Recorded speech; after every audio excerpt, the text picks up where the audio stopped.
அவன் பிஸ்கட் சாப்பிட்டுட்டு இருக்கான். அவன் கொடுக்கலன்னு சொல்லிட்டு முன்னைய பிடிச்சி கட்டில் மேலே காலை வச்சு வச்சு தாவிட்டு இருக்கு. இங்கே பாருடா, அங்கே பாரு. இதே தான் இப்போ ஒரு 10 நிமிஷமாக பண்ணிகிட்டு இருக்குது. அவன் பிஸ்கட் போடலன்னு சொல்லிட்டு.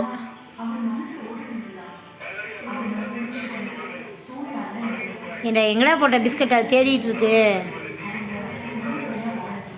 பிஸ்கட் எங்கே போட்ட? பாவுண்டா, நீ அந்த பிஸ்கட் எங்கே போட்டேன்னு தெரியாமல் அது தேடுதுடா. கையை கடிச்சுப்பிட போகுது.